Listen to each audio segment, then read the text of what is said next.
Okay, guys, here we are, Yankee RC, and right here you can see that I finally completed my build of the Tamiya TC01.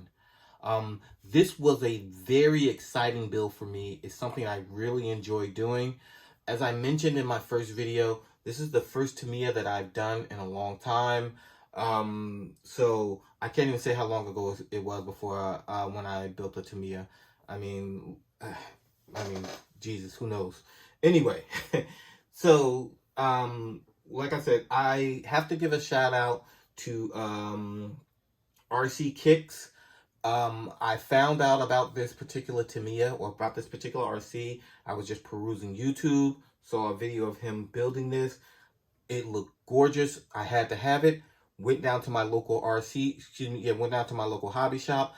They didn't have it, but they were able to order it for me. Got it in, and I built it. So let's just take a quick tour around this baby real quick.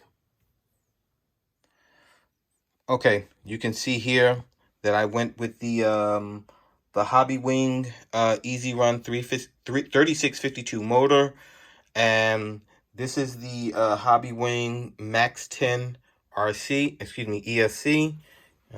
Can't really get a good angle of it because it's really tight in there, but that's the Hobby Wing Max 10 ESC. The servo that I have in here is just a cheap low profile servo that I got off of Amazon. The reason that I actually have that installed right now is because I needed to get something right away, and they were able to get that to me, in one day. I actually have a Futaba 90, what is it, 96551, I think it is, but I have a low profile Futaba sitting on the side that I will throw in whenever this dies. Okay, so I'm just going to take this outside. I'm going to give you guys a quick running video of this. Just do a couple of quick, I'm not even going to call them laps. Just a couple of quick, me darting it around the open parking lot near here. So let's get outside, get a few runs. We'll come right back in and we'll finish this video up. Okay, so we got it on.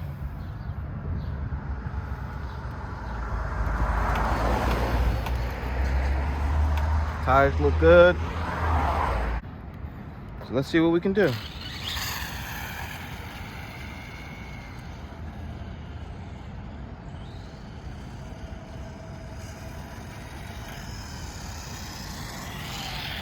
Definitely need to adjust the trim.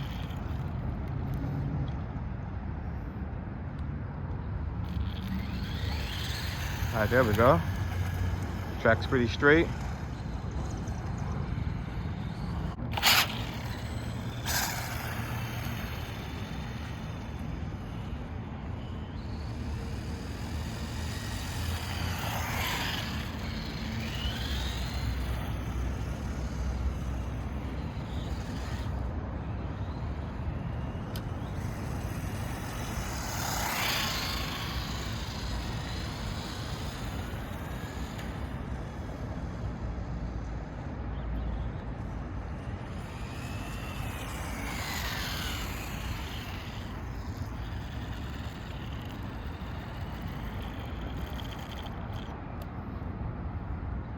Okay, so we got a few running, got a few laps outside.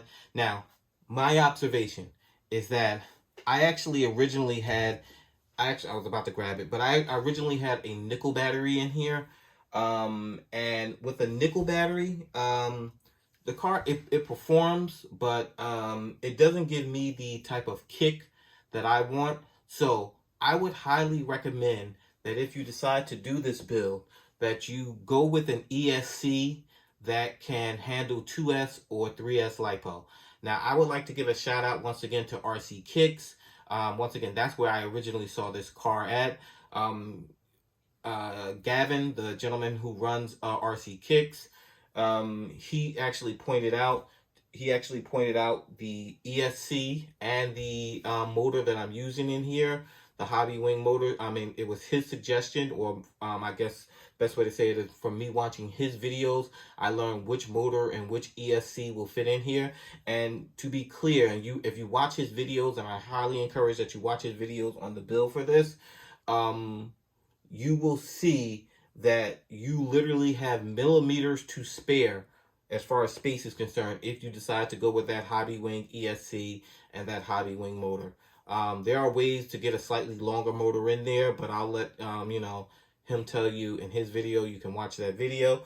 But if you decide to go with those two options, you're going to find that you barely have enough space to get it in there, but it will fit. One note is that in order to get the ESC in there, you will have to remove the fan. The fan does not fit. Now, in the other YouTube channel that I recommend for, at least for this video, for this Tamiya, is Competition X. He actually has a fix for how you can get this fan mounted in there to get some benefits from it. So once again, the Competition X video gives you a much more detailed gives you much more detailed instructions on how to build this. So if you're going to build this, I would encourage you. He has a 6-part series. Each part is probably anywhere in between 10 and 20. Each part is about a little more than 10 minutes long. But he has a 6-part series that goes through all the steps for building this. And he, I believe in step 4, at the end of step 4, he gives you a fix on how to get this fan installed. But I encourage you, watch Competition RX, watch RC Kicks if you want a little more information about this car. Now, as far as I'm concerned, once again, 2S, 3S LiPo is the way to go. I have no intentions of racing this body. I don't want to scratch it up. But just for me to get my maximum enjoyment out of it, I feel you have to go with that 2S or 3S LiPo. I will get a running video in the next few weeks where I'll get the speed clocked out so I can give you guys a maximum speed. And I will also do a comparison between this and my Traxxas Toyota Supra and my Traxxas Corvette, which are running off the Valenian system that I've upgraded to, just as a comparison, because while this is a little smaller than those cars, weight-wise, they're about the same. This is, I mean, considering that the Corvette probably has about 2 inches on this, and the Traxxas probably has, the Supra probably has at least 1 inch on this, maybe more. Maybe the Corvette has 3 and the Supra has 2. They're about the same weight. But as far as this build is concerned, I know when you get a Tamiya and you take a look at that booklet on how to build, it can be very intimidating. But to be honest, you can put this entire chassis together if you follow the instructions and you take your time and you do it right, literally in I would say about 3 hours, maybe 2 to 3 hours. More experienced people could probably get it in under 2. But for anybody who's new to Tamiya, like I will put myself in that category, it probably takes you about 3 hours of consistent work, and you can get this chassis together. The body and the stickers are where you're going to spend all your time. Cutting out this body, all of these things have to be cut out. Each one of these things are individual. They have to be cut out and put together. That's where you're going to spend the bulk of your time. If it takes you 2 hours to put the chassis together, it's going to take you 3 hours just to cut out the body, and then it's going to take you another hour to 2 hours to cut out all the stickers and get the stickers up here. But the finished product is amazing. Like I said, I love this car. I have a couple of I actually ordered myself a couple of helmets. You can see right here I have a black one with yellow that I can throw in there if I want to, and I have another one in there that I'm going to paint metallic red, maybe, and I'll decide, or maybe metallic blue, or maybe I'll get a blue to match this. But I'm going to paint that to do something with there. But this car looks amazing. I love it. I've already have my eye on another Tamiya that I'm going to potentially buy and build. And that's it. If you guys have any questions, put them down there in the comments. I'll do my best to answer them. This is Yankee RC. Get out there and break something.